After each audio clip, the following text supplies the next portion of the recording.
Okay, let's talk. If you're a creator and you're pouring your heart and soul into your content but feel like you're just spinning your wheels, you're not alone. I see it all the time. You get the views, you get the likes, but the business, it just isn't growing. Today, we're going to figure out exactly why that is. And more importantly, we're going to fix it. I mean, have you ever just scrolled through social media and thought this exact thing? It's the paradox that keeps so many talented people up at night. The views are there, but the sales just aren't. It's incredibly frustrating, I know. But what if I told you the solution is actually surprisingly simple? Stick with me here, because what we're about to go over could change how you see your content forever. All right, let's get right into it. At its core, every single creator stands at a crossroads, and you have to choose between two very different paths. On one side, you've got this broad entertainment stuff, the content designed to rack up a massive view count.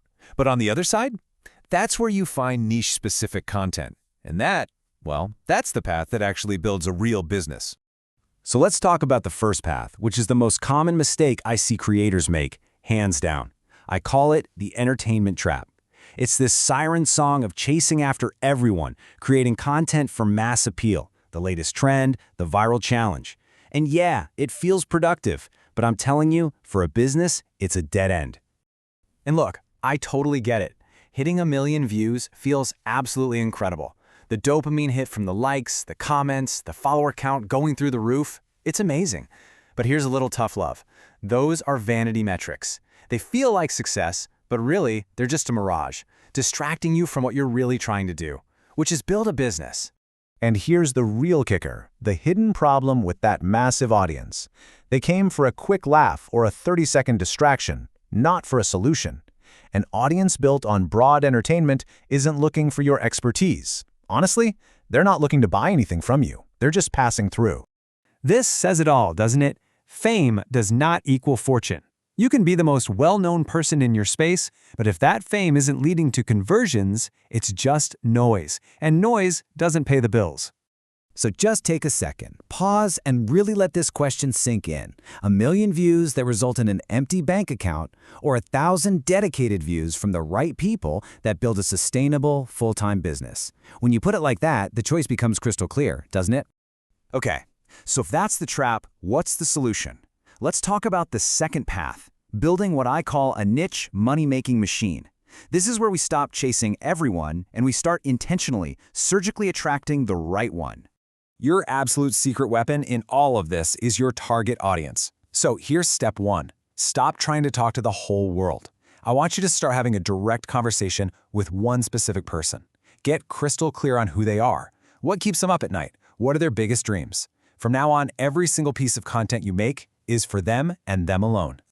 Now, to make this idea really concrete, let me give you a real-world example I call the mechanic's secret. It's a simple, powerful idea. Trust will always be more valuable than trends. Seriously, think about it. Your local mechanic, is he on social media doing viral dances? Of course not. His business thrives on one thing, trust. When your car makes that terrifying clunking noise, he's the expert you call. He's built his entire brand on being the reliable solution to a very specific, painful problem. That's your second step. Build that same level of unshakable trust by consistently solving their specific problem. This chart right here visualizes the whole concept perfectly. Entertainment content, yeah, it gives you a temporary spike in views, but its actual business value is incredibly low. Niche content, though, it delivers exponentially more value over time. Which brings us to step 3, create content that serves as a solution, not just a distraction. Every piece you create becomes a long-term asset, an evergreen resource that builds trust with an audience that is actually ready to buy from you. So, here we are. It really all comes down to this choice. This is the strategic decision you have to make for the future of your business. Are you going to continue to chase the temporary validation of the crowd, or are you ready to start building a real, lasting brand by speaking directly to your niche? So, let's boil it all down. What do you need to remember? 1. Entertainment might bring you fame, but the niche is where you'll find your fortune. 2. Stop counting likes and start counting meaningful connections. And 3. High engagement feels good for a moment, sure, but focused, valuable content is what actually pays the bills. So I'll leave you with this one last question. I want you to go look at your last 10 pieces of content and ask yourself honestly, are you building a crowd or are you building a business? Your answer to that question will define your next step. Now go build it.